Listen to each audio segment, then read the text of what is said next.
famiye yawe ikunda kumuvangura. Turagira ngo uhatane.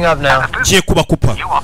Muri kano kanya isazi yagutesheje umutwe mu modoka urimo. Ni agafilime kagiye kwitwara nka Squid Game rwose ku bantu barebye season ya Squid Game.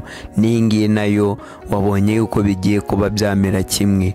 No mugabo uba wishwe n'ubukene aho boss uba wamwirukanye muri company bitewe nuko uyu mugabo ngo aba ari umuntu mwiza aho kugira ngo abwire abakiriya ngo bagure ibintu bya menshi ahubwo we yabagiraga inama yuko bagura ibintu bihwanye n'ubushobozi bwabo. Byose amaze kuyibona aravuga ati ngo yazamombya ahitamo kumwirukana rwose akamuvana muri company.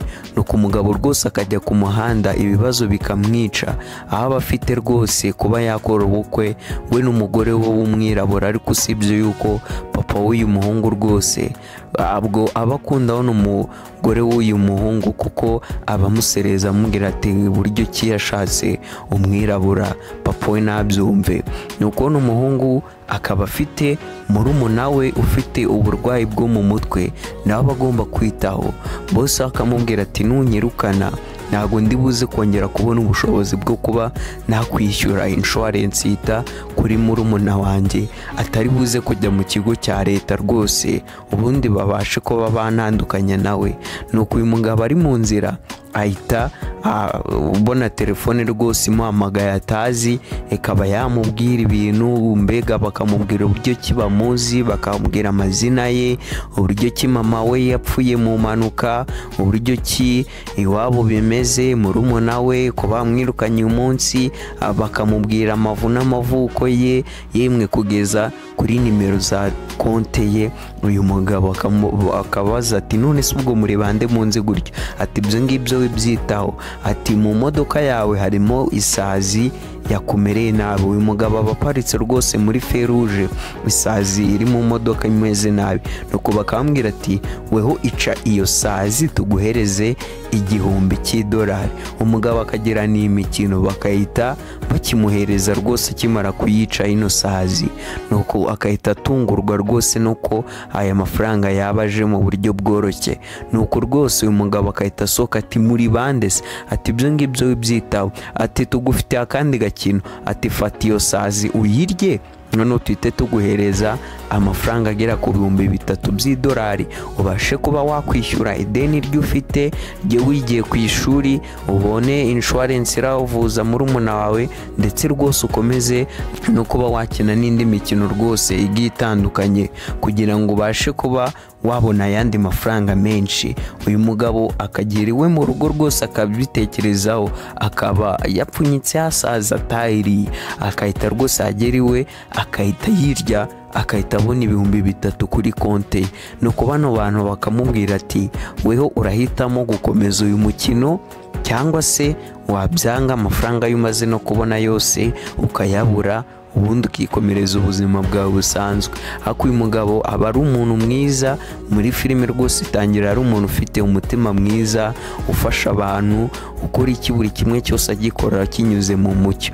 Ariko uyu mugabo rwose agatekereza ubukene aba afite akareba rwose uburyo cya amafaranga bari kuza mu buryo bworoshye kwica isazi ngo baraguha amafaranga kuyirya ngo bakaguha $3000 akemera akavuga ati gende mu mukino ahubwo mumubwire iyindi mikino ikurikiraho.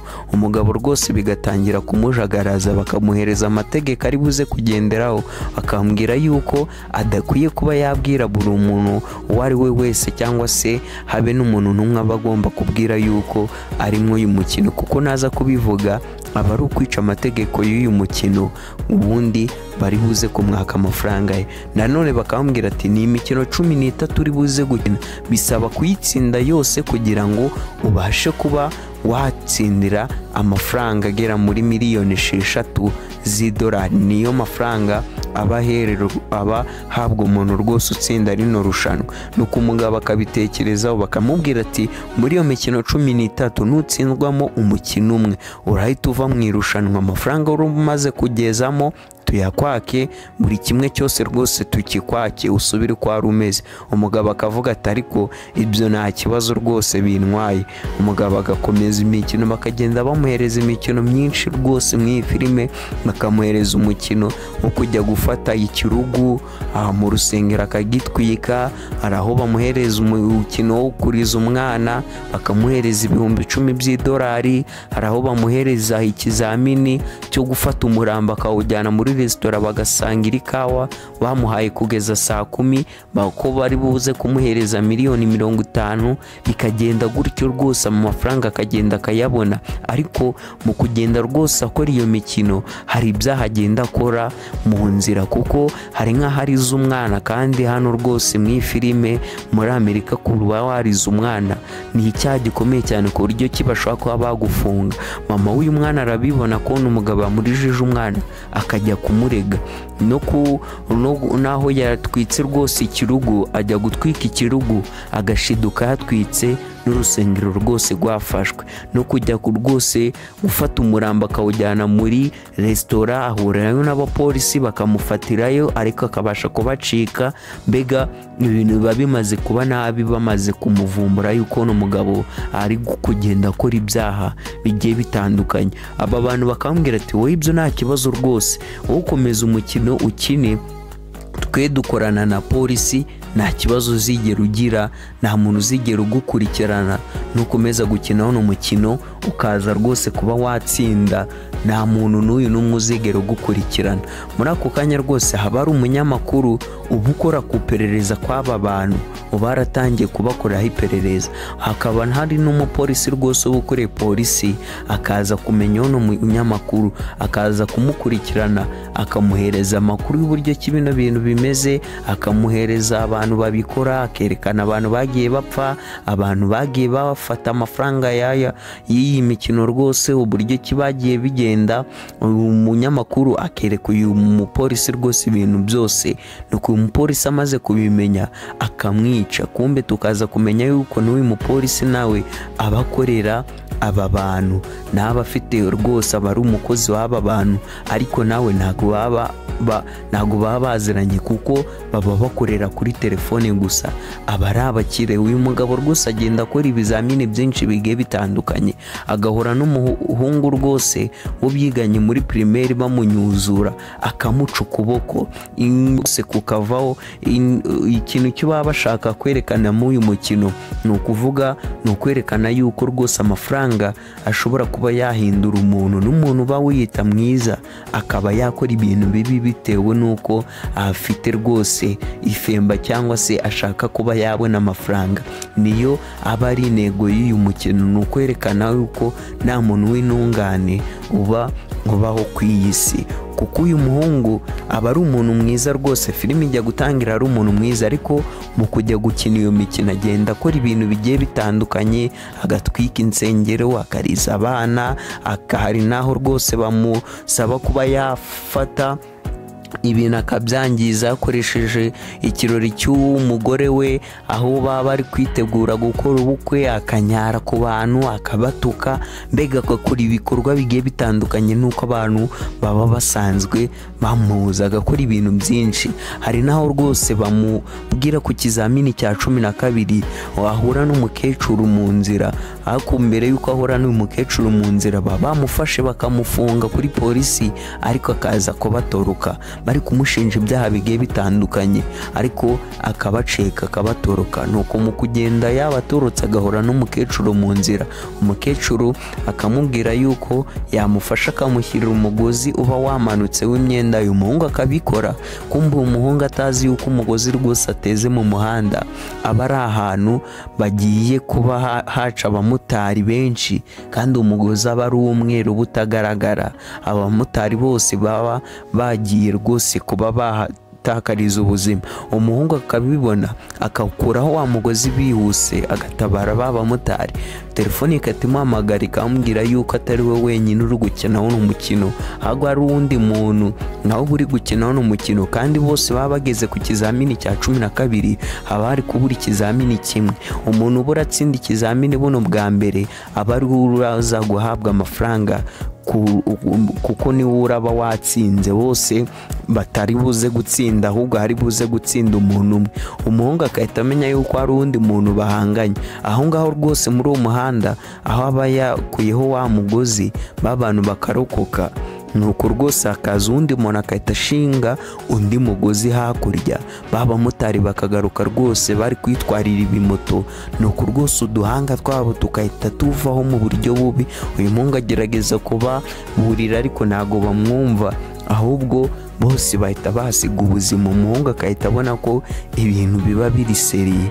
Nuko umuhungu akamubwira ati hasigaye ikizamini kimwe gusa. Akahita afata imodoka akagenda akajya ahantu asa nk'aho akurikiye uwundi muntu aba yabonye washinze uyu mugozi mu muhanda rwose, ari kugira ngo arebe uwo muntu uwo ari we, amubwire inama yo kuba bahagarika uno mukino baba bari gukina, kuko ibintu biba bimaze kuba murenga rwose. Ariko n'abantu batangiye gupfa, atangiye gukora ibyaha byinshi bikamurenga, nawe atangiye kubona ko amaze kwiyoberwa, ariko ntago abasha kuba yabona uyu muntu akajya iwe. Uwo muntu aramukurikira rwose mu modoka barimo, nawe akamukurikira agasanga iyo modoka iparitse iwabo.